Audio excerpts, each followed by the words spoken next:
waaw Pape Moussa question bi am na solo comme ni ma ko waxee maa ngi duggee ci Pastef ci cellule Dakar Plateau falaa njëkk a dajeeg président Ousmane Sonko d'ailleurs ba ñuy taxawal cellule boobu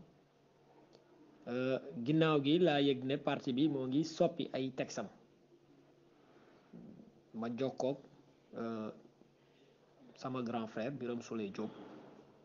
ma ne ko ah grand man de yàlla may na ma xam as tuut ci wàllu texte su ma sañoon bokk ci séminaire boobu noonu nga xam ne ci la ñuy soppi li nga xam ne mooy texte parti bi ci la ma invité ma ñëw bokk ci mu nekkoon liggéey bu am solo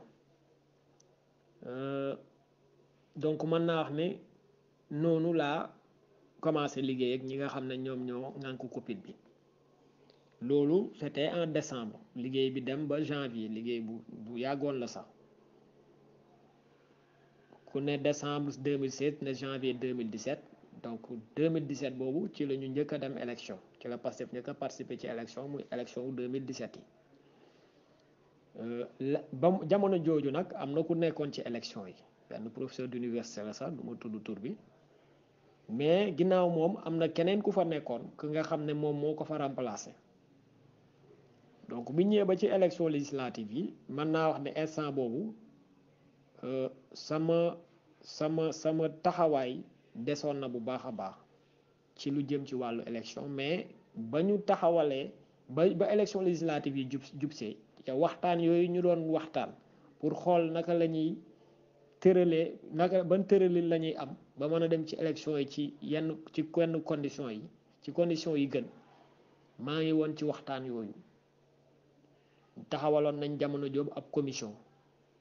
maa ngi woon ci biir commission boobu donc bu élection yi jàllee nag ka nga xam ne moom lañ dënkoon yëf yi moom dafa dem donc ci la ñu gis ne kat poste bi fi mu nekk nii kenn nekku fa te ab parti mënta wëy te amul koo xam ne moo ko féete ci lu jëm ci wàllu élection yi président Ousmane Sonko ba mu ko waxee ma ne ko man de élection déjà en 2009 maa ngi doon liggéey ak waa SEDA bu Mbour superviseur laa woon 2011 néew liggéey naa ci benn projet de recherche boo xam ne dafa jëm ci wàllu élection donc am na as tuut lu ma ci xam loo xam ne bu ñu amee confiance ci man naa ci liggéey donc loolu moo ma indi ma dem ci secrétariat bi nga xam ne mooy secrétariat bi jëm ci wàllu élection yi donc loolu après élection 2017 yi la mais mën naa wax ne mars 2018 ci laa commencé dëggantaan liggéey ci secrétariat boobu noonu ba ma ñëwee li ma njëkk a def mooy xool ñi nga xam ne parce que élection du droit kese élection informatique la élection statistique la mooy xayma élection politique la mooy analyse élection sociologie la élection aussi expérience pratique la mooy ñi nga xam ne dañu yàgg di ko pratiquer ci centre de vote yi donc bi ma ñëwee wut naa ay nit ci fànn yooyu yépp te ñu nekk ay patriotes nekk ay nit ñu bëgg parti bi ñu dajaloo former li nga xam ne mooy secrétariat national aux opérations électorales donc ba ma fay ñëw benn nit laa fa fekk mais laata may tàmbali liggéey bi mën naa wax ne dem nañu ba nekk ay plus de 10 personnes après évoluer nañ nag ba nekk plus de 20 personnes donc bi ñu def suñu première réunion li ñu njëkk a def mooy planifier suñu liggéey ci la ñu def benn plan d'action au mois d'avril 2018 ku wax avril 2018 sa xel dem ci loi sur le parrainage te ñoo ngi jub si ci élection présidentielle yi donc li ñu njëkk a def mooy planifier suñu diggante ak mois de décembre 2018 lépp li nga xam ne war nañ ko def ci liggéey jëm ci parrainage bi jëm ci jàppale gox yeeg goxaat yi ñu wut ay nit yu leen taxawal ci bureau yi ak ci centre yi jëm ci analyse yi ñu war a def ci carte électorale beeg fichier électoral beeg yu demee noonu ci la ñu def benn plan d'action boo xam ne dafa déparé mois d'avril bi dem ba décembre 2018 ba ñu yeggee décembre 2018 aussi def nañu benn séminaire de mise en niveau en janvier 2019 instant boobu li ñu dese ak ñu dem ci élection bi bëreetul donc mën naa xam ne bu coppite amee diggante 2018 bi nga xam ne ci laa tàmbali liggéey secrétariat bi ak léegi mooy coppite bi ci doxalin bi la doxalin bi ñun dañu faral lépp lu ñuy def mooy man ak ñi nga xam ne ñoom laa àndal secrétariat bi dañ koy planifier dañuy wax ne lii la ñu bëgg a def ñu toog xalaat def planification une fois ñu planifier ko nag ku ne li nga xam ne moom mooy si liggéey ci mbir mi ci la sa xam-xam màcc ñu jox la ko nga doxal ko suñu toogee ab diir ñu dajaloo xayma fan la ñu toll ci liggéey bi donc mën nañu wax ne innovation bi mooy doxalin bi te yaakaar naa li koy prouver mooy résultats yi nga xam ne am nañ ko ci parrainage bi mu nekk ay résultats yoo xam ne dañ koy santé di ko gërëme ñëpp di ci féliciter tous les patriotes du pays li muy wane mooy suñu capacité suñu degré d'organisation ak suñu degré d'engagement ñun waa Pastef li ko jëlee ci village yi ba ci taax yi waaw donc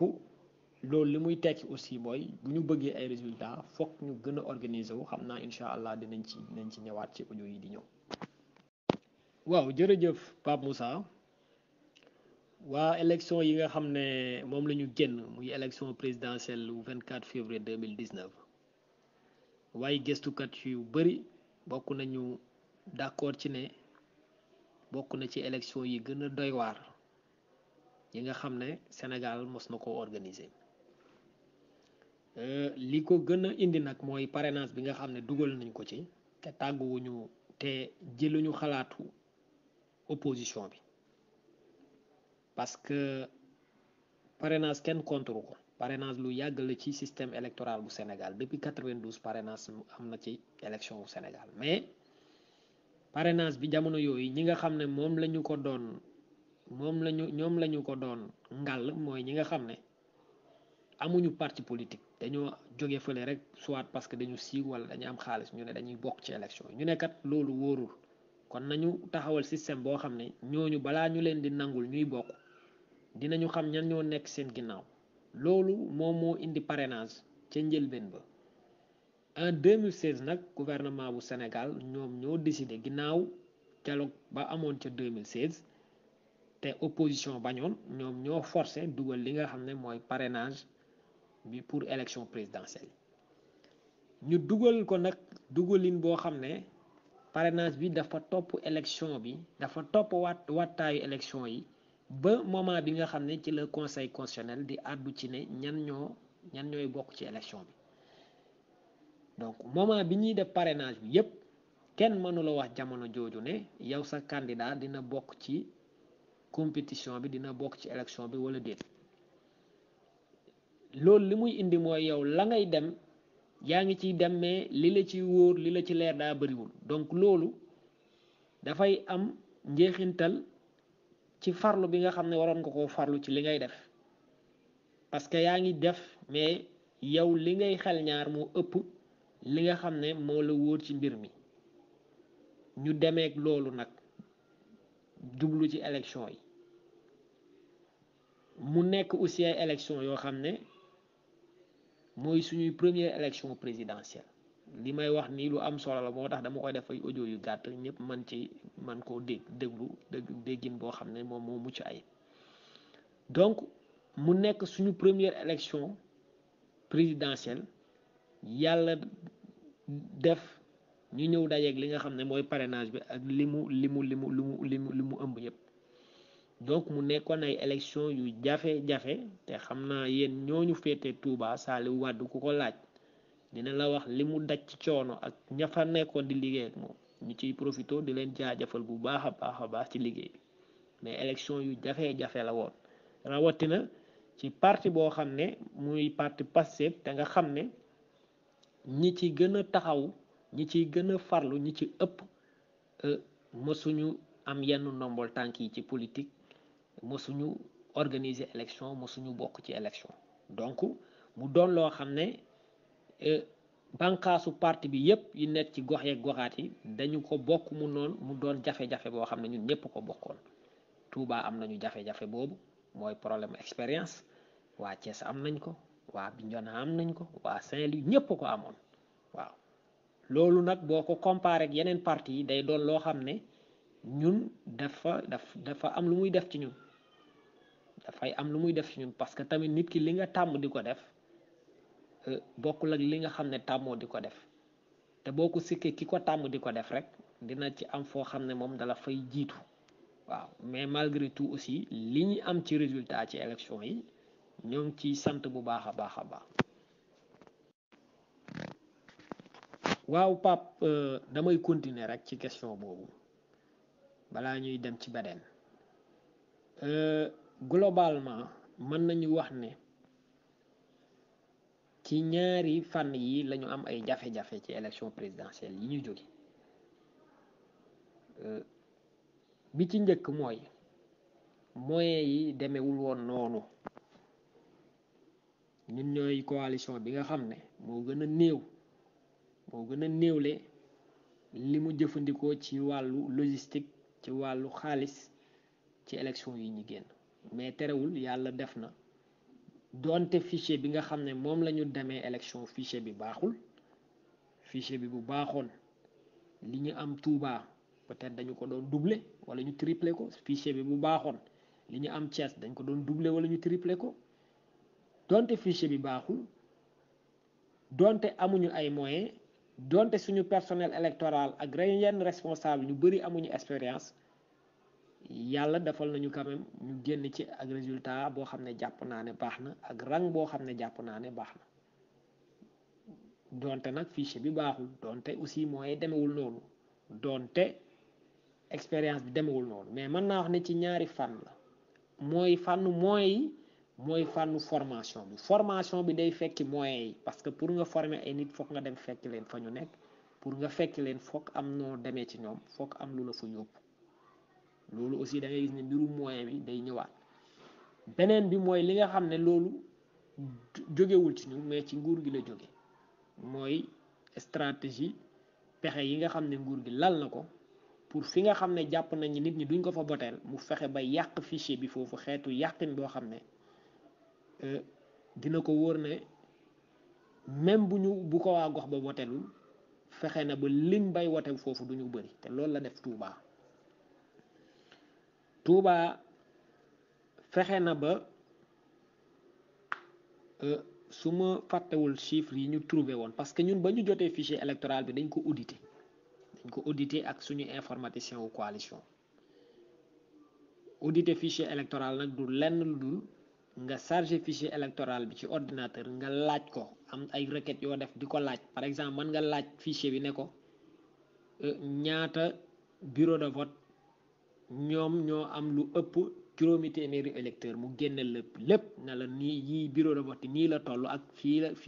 fii ci Sénégal foofu ngay fekk xeetu bureau de vote bi audité fichier électoral mooy par exemple nga laaj ko duplicata ñaata électeur la concerné ak ñooñu fan la ñu nekk ci réew mu génneel la ñaata électeur la ak fan la ñu gën a bëree ci réew mi loolu ñun dañ ko def ba ñu jotee fichier électoral ba ñu ko defee dañu gis ne Touba bi ñu xaymaa mbir mi dañu gis ne jour voté bi